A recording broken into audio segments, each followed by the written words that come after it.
Greetings, ladies and gentlemen. I hope the holidays have treated you all well, and I welcome you guys to the future 2021. And the best way to start off this year is with a Final Fantasy tier list. Now, this has been stewing in my mind for quite a while now, and I think it's finally time to get it out, you guys. Now, this goes out here to all the Final Fantasy fanboys and girls, or whatever you identify yourself with all respect to you.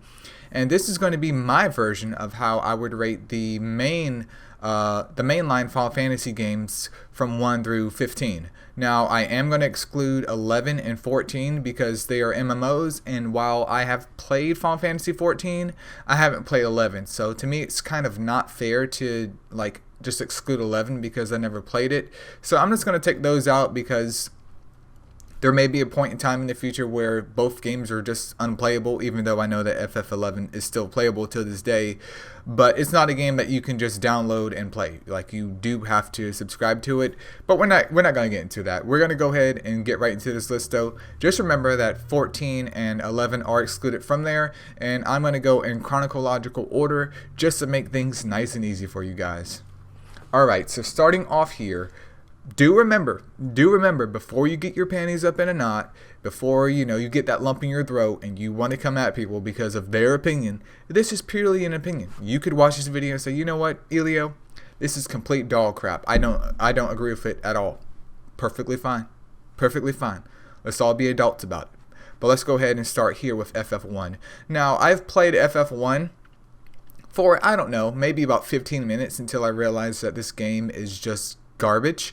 Like, I'm sure at the time when it first came out, because back in the day video games barely even existed, so when it first came out I'm sure it was absolutely revolutionary. But today, with modern games, not even talking about modern games as in 2021, I'm talking about modern games as in the last 2 decades, even almost 3 decades, there has just been a lot more improvements in games. And for that reason alone, FF1, in my opinion, is D tier. The game is just hot trash, in my opinion. I don't find it super duper appealing.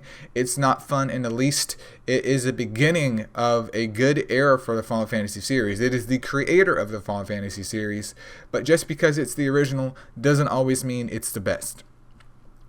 Final Fantasy 2 will follow in that same suit, though, and that's also going to be a D tier here, just for the simple fact that it felt like it was almost like a copy of Final Fantasy 1. Now, keep in mind, I haven't dove too much in Final Fantasy 2, but I did load it up and give it a shot until I realized, yeah, I'm not playing this game either because it feels exactly like 1, but I think I even thought was like, I think my thought process even on it was like, how did they take 1 and make it like the exact same copy of it, if not worse? I don't really remember too much about it, but I was definitely not impressed. It was a game that I dropped within the first 30 minutes.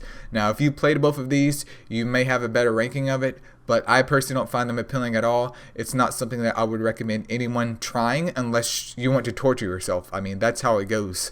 Moving on, though, we do have Final Fantasy 3. If I can go ahead and find it over here on the list. And to no one's surprise, right here, Final Fantasy 3 is going to be a D tier for me too. Now, I have a couple of friends that absolutely adored Final Fantasy 3. When I played it, it was on the DS. I, on the other hand, do not enjoy Final Fantasy 3 at all. I did recently go back last year in 2020 and replay through Final Fantasy 3 just so I can have a more valid opinion of it, and I did finally beat it. But overall, I mean, the job system was introduced there. There was a lot of interesting stuff added comparing it to 1 and 2. But to me, it was just a slap in the face. Like, the game takes off, everything's good as you go. All of a sudden you hit this wall, and then it's like, congratulations, you're at the end of the game. I do understand that this was obviously a lot older game, just remade with a little bit better graphics up there. But as I played through the game, I was just like, dude, I hate this game. Like, this game to me isn't fun. That's just how it is. It's unfortunate, but that's how it is. You guys may rank FF3 a lot higher on the tier list, but in my opinion, it is an easy D tier because to me, it's just not fun. Moving on, though, to FF4, if I can find it. FF4, in my opinion, is probably going to be a solid B tier. I mean, we could actually drop that down to C, though. I would say it's a C tier. Why is FF4 4 a C tier. While it definitely took away the annoyance of Final Fantasy 3 in a job system, it was an okay adventure. I'd play the Android version of it, which was locked at like 15 frames per second, even though I was playing on PC. But I played the Android version of it. The story was fine. It wasn't super duper incredible. It wasn't super duper awful. Gameplay was fine too. I can't remember too much if there were like really any side quests because it didn't really feel like it was. But for its production and for the story in itself, it was pretty average. Like, I'm not saying FF4 was a bad game at all. I'm just saying that it was pretty average in my eyes. There was nothing about it that stuck out or like drew me in. It was enough to keep me going through the story, but I never felt like a need to be like, oh dude, you know what? I want to go and load up Final Fantasy 4 today and play through it. Like, I've never felt that need for this game. It's average. If I had to recommend anyone out there trying the older Final Fantasies, I would definitely say do Final Fantasy 4 as one of the top 3 on my list of older Final Fantasies before 7. But once again, it is up to you to what you guys decide. Moving on though, we're going to do Final Fantasy 5. Now, Final Fantasy 5, in my opinion, is definitely A tier. Like, when I was going through and playing the older Final Fantasy games just to have a better understanding of how the series got to where it's at nowadays, Final Fantasy V was absolutely incredible. I think I'd just beaten 3, and since I already beat 4, I was going on to 5 and then 6. I found Final Fantasy V just absolutely adorable, dude. Like, the job system was great. I definitely love the cast of characters. There was also this sense of humor that they put into the game that I found very, very unique. Even though this was the Game Boy Advance version, I believe, that was ported over to Steam, which is where I played it at. I found the humor absolutely unique, dude. Like, there's times I was playing this game and chuckling. There's times where I was playing this game and just straight up cursing. But overall, I think it was a wonderful experience. There was enough story to keep me going, but there was also side quests to kind of like deter myself away from the story and just enjoy other parts about the game. But the humor part of it was absolutely great, and I think Final Fantasy V, even though it's kind of like shadowed by Final Fantasy VI, it's still a pretty good game in my opinion. It's still pretty solid. Moving on though, to no one's surprise at all though, would definitely be Final Fantasy VI as S tier. Now, why would I say Final Fantasy VI is S tier? If you don't think Final Fantasy VI is S tier, you probably never even played the game. Now you may drop it down to A, you may even give it a B tier, but Final Fantasy VI is an S tier in my opinion because it took everything out of Final Fantasy V and upped it up. The story was top notch, the humor was top notch, the gameplay was awesome. They introduced more of a traditional kind of job system like we've had in the later Final Fantasies versus having one character or all your characters being jack of all trades, and you can make someone else a dragoon. You can make the chick that's obviously supposed to be the mage, you can make her a DPS. That's where like the job system really kind of like bound itself to the characters, which I can understand from some people's perspective isn't something that they like or enjoy, but also from like a story perspective and in terms of just like a personal connection, I found that Final Fantasy VI really hit the nail for me because I like having one character do this and one character do that. And even in Final Fantasy 3, for example, or Final Fantasy 5, I kind of stayed within the lines of the character themselves just because they have naturally different stats for whatever class they are. So having a class that's locked into just being that one class is perfectly fine with me. But FF6 is definitely worth a playthrough out of the older Final Fantasies. FF4, 5, and 6 are honestly the only playable ones in my opinion that I definitely enjoyed. But FF6 is easy S tier. It hit all the marks. There's side quests. There's these little, hip and just crazy little things going on that you never would have thought would have been implemented into a game. And story's phenomenal, humorous at times, serious at other times, and I was engaged the whole entire playthrough. So FF6 definitely deserves that S tier status for me. Moving on though to 7. Now, I was debating about putting 7 at a B tier, but honestly, I will put Final Fantasy 7 at an A tier. I know you guys definitely may not agree with this at all, but Final Fantasy 7 was my first Final Fantasy game. Like, legitimately, like when I had a PlayStation, that was my first Final Fantasy game, and that kind of opened my eyes up to the RPG genre, and that's when I just got into RPGs predominantly. And Final Fantasy VII is definitely a unique experience. Like, I'm not overhyping it at all. It's definitely a very, very unique experience, especially at that time. But it offers a good package, but not a whole package. Because of localization issues with the game, the text in it sometimes doesn't really make sense. The story doesn't really add up.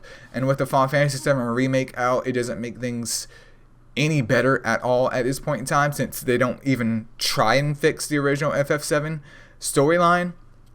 But in terms of gameplay mechanics, just in terms of side quests and overall story, I felt like it was a good package. Not a complete package, but for me, I had a lot of fun going through the game.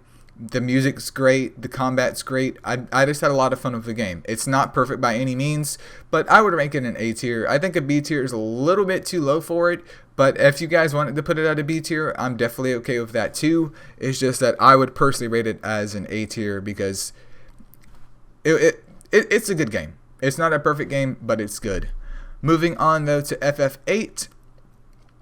Sadly, I'm going to go ahead and put FF8 in the C tier category with FF4 as well. Now this is probably my most debated one because I originally wanted to put it in B tier because I'm a very big story driven person. Like, in my opinion, I rather a game have a pretty meaty story and a few side quests versus it having a super duper like short story and the whole game is side quests.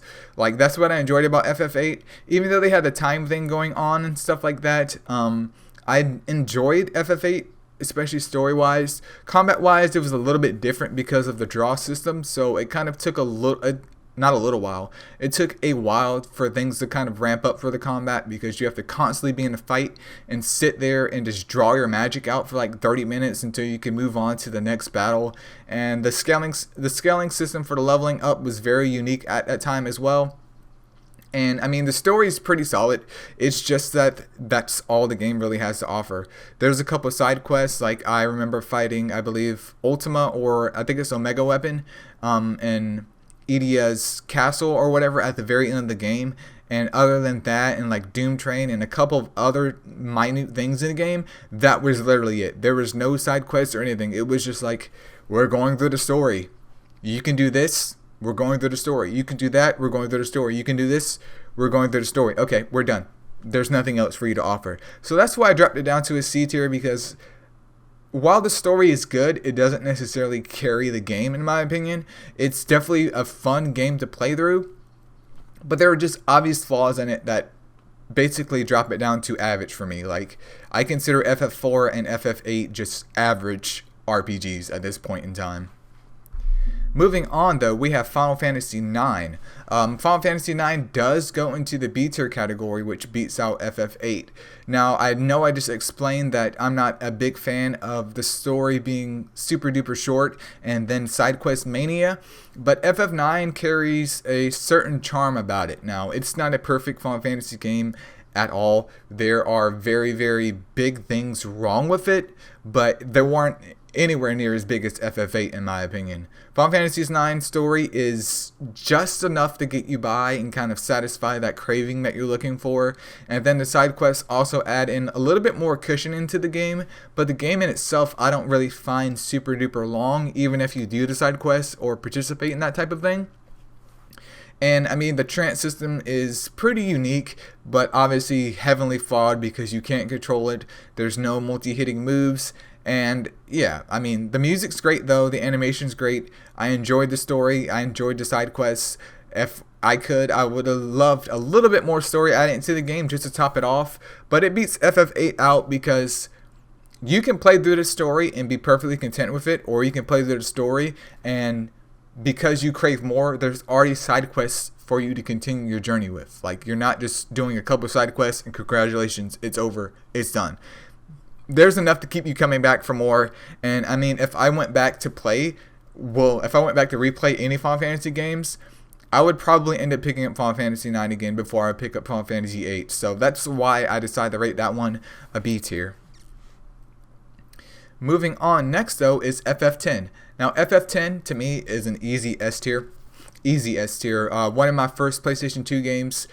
This game really kind of like hit the mark for me in terms of Final Fantasy games, and really just not brought me to tears, but really just hyped me up for what was to come in the future for the series, because FF10 took all of the good parts of like FF6 and FF5, mainly FF6 though, with the storyline, and really delivered a very, very engaging and wonderful just game in general. Combat's super duper fun. I love the spear grid idea versus just leveling up or learning your abilities and passives from equipment. I love that there's like the Mega Ruins, and Final Fantasy X International definitely added so much more to the game, which kind of made it bump up to the list for me. Now, if I do count the international for Final Fantasy X would be S tier, and then Final Fantasy X base would be A tier, because international added in that extra side quest itch that fulfills all needs and desires to go above and beyond in this game. FF10 is just a fantastic game. I understand that people may not like the story. People may say FF10 is kind of trash. I have a couple friends that say it's trash, but overall, it's definitely one of the more memorable games for me in terms of Final Fantasy games, and it's something that I definitely peek over at Twitch occasionally for speedruns of the game, just because I love the game. I love the voice acting, the music, the side quests. I just love the atmosphere of the game. The game is just an absolute masterpiece in my opinion. Moving on next though, we have Final Fantasy X-2. Now Final Fantasy X-2 is going to have to be a B tier for me as well, boys.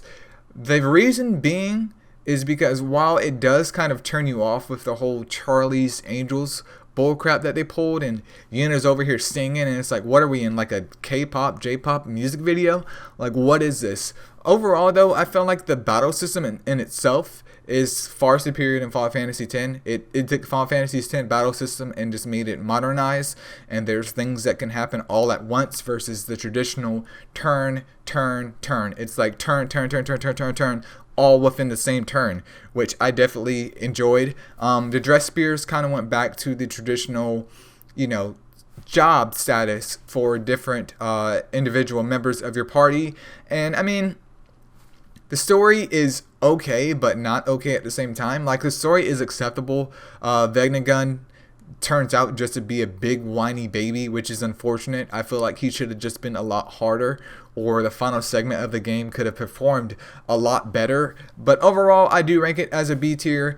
It could definitely be a C tier in my eyes as well, just because of the fact that if you want it to 100% the game, you literally have to do everything in the game, and I've done that one time, and I don't recommend ever doing it again unless you just absolutely enjoy the game. What really pushed me to do that though was just that I enjoyed the combat of it, but all of the mini games, and like, I think it's almost impossible for you to 100% this game without a guide, unless you literally went to every single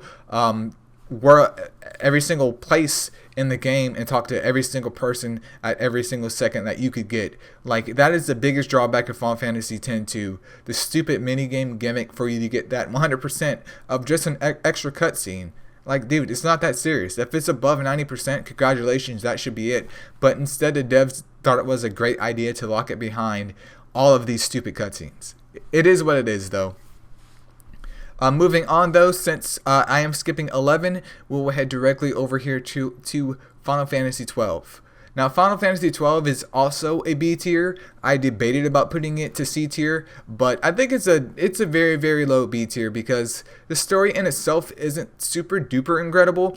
There's some good things about the story. There's also some bad things. The bad things being about the story is the main character Van just exists.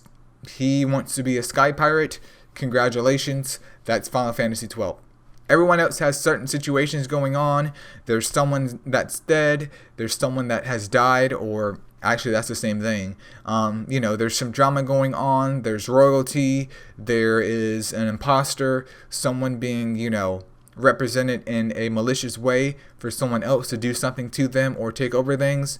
And overall, the story left more to be desired. It wasn't super duper bad, but it was pretty average. Now, what saved this game here for me and made it a low B tier though was the combat.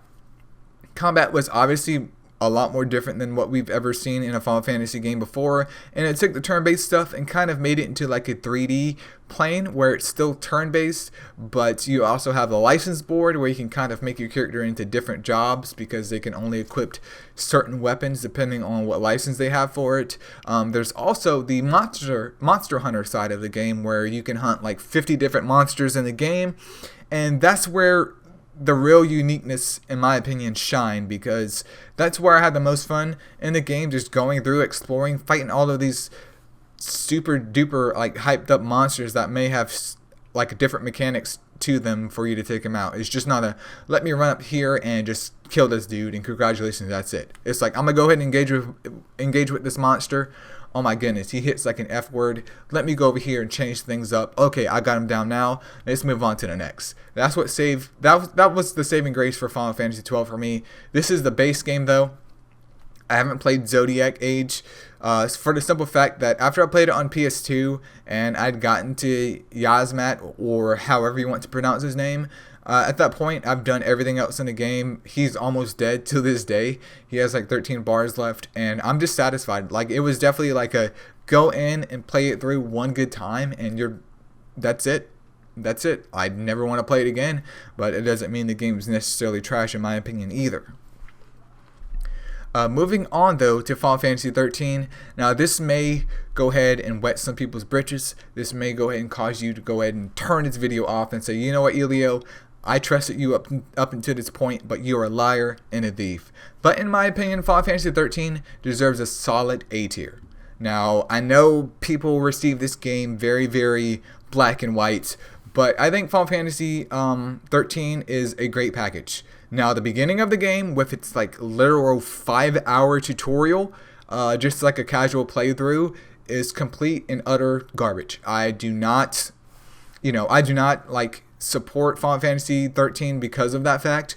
But after you get past that fact and you're introduced to the story with the Lacies and the combat and their kind of pseudo spear grid thing that they have going on, the Crystarium, I believe, it's actually a pretty fun game. Like, I enjoyed cycling through like Ravager and all of the other guys midway through combat and just setting up these attacks and learning how to stagger an enemy and do damage to them. It definitely took a big spin from the other Final Fantasy games, which I perfectly enjoyed. I think its story in itself, like Final Fantasy 13 by itself, was solid. I don't think Final Fantasy 13-2 or 13-3 should have even existed. But I think 13 as its own pure package is perfectly fine. Now, if they could have added this game to Steam, and which it is on Steam, but if they could have added this to Steam and like just destroy that whole 5-hour tutorial of where you can't really progress and you're literally on a rail system, then the game would be a lot better than what it is. But I don't think it deserves the hate that it gets, because I'm gonna go ahead and tell you guys now before we get to FF15. I went ahead and played Final Fantasy 13 right after FF15, so yeah, the proof right there is in the pudding. But moving on though, since I'm not doing FF14 or 11 on that list, we do have Final Fantasy 15. Final Fantasy 15, to no one's surprise, for me, absolute D tier. Game is absolute trash. I know you might be saying, wait a minute, how is this game absolutely trash? Have you even played it, Elio? Yes, I played the game. I played Final Fantasy 15 the day that it dropped and it was released. So this is with the stupid like 1.0, maybe 1.01 patch. So I understand that my vision or my tier list of this game being a super duper low D tier is not modernized, because I haven't went back and like forced myself to replay it with all the updates with the game. But the game in itself just left a bad taste in my mouth. I spent 50 hours in the game, and I beat the story in like 20, maybe 26. I can't remember too far, but I did pretty much all the extra side quests. I was 3 trophies away from platining the game, and it's just a big slap in the face. The combat system at that point in time was just complete trash. The Duske demo was way better. Noxus had only one move like Warp Strike, and congratulations, that's it. I thought the story was absolutely piss poor. There was nothing appealing about the story at all. Everything in the game to me was just a joke. You have the villain that's going to like introduce himself, but if a buddy of mine didn't tell me that I needed to turn the music down or put subtitles on, I wouldn't even recognize it. I just found that FF15 to me, even though I suffered all the way through it just to see if the game got any better, I think FF15 was a complete disaster. It was probably my biggest gaming purchase regret to this date, just for the simple fact that I was looking for something to be cool, and this game literally took everything that I had for the Final Fantasy series and shoved it down the toilet. Now, I may be harsh with that, but do keep in mind that this was at the time of the release for Final Fantasy 15. I never want to play that game again. It just left a bad taste in my mouth. It was obviously a rushed job. But, moving forward to the future, and now in 2021, with the game being finished, with a whole bunch of patches being applied to it, this game could probably go up to a C tier in my opinion. I don't think it will go to a B tier, but it could probably go up to if not a high C tier. Maybe even the lower end of the B tier with Final Fantasy 12. But from what I played of it and from what I enjoyed of the game or tried to enjoy, it's definitely a D tier. So we're going to go ahead and wrap this up, you guys. I did not play Final Fantasy 13-2 yet. I do plan to play that game in the future. Lightning Returns, I'm not really sure about that. I haven't heard too many good things about that. I haven't played Final Fantasy 12 Revenant Wings either, and of course 11 and then 15 are 11 and 14 are excluded from this list because they are MMOs. Now, since I never played 11, I can't really quote or say what I would rate it as, but I would say that A Realm Reborn is probably going to be a solid B tier if I was to play it, and by Realm Reborn I meant to say just Final Fantasy 14 in general. I would rate it as a B tier, maybe even an A tier if I was a big MMO fan, but at this point in time I'm not. But that's my list of the Final Fantasy games, you guys. There's some you guys may agree on, there's some you guys may disagree on, but remember, at the end of the day, this video is just pure opinions. It's purely one guy's opinion. That doesn't mean that the game that you enjoy, like Final Fantasy 15, is complete trash. That means the game that you enjoyed, which is Final Fantasy 15, is a game that you enjoyed, and it's just that someone else didn't enjoy it. Like, I don't want to spoil any things for anyone else. It's just that some games are my cup of tea, as you guys can see, and some are not. But that's the Final Fantasy tier list, you guys, for the main games. I definitely hope you guys enjoyed it. If you would love to leave a comment and debate about this, feel free to do so. I may engage into it, I may not. This is just purely opinionated. But yep, that's pretty much it, you guys. See ya.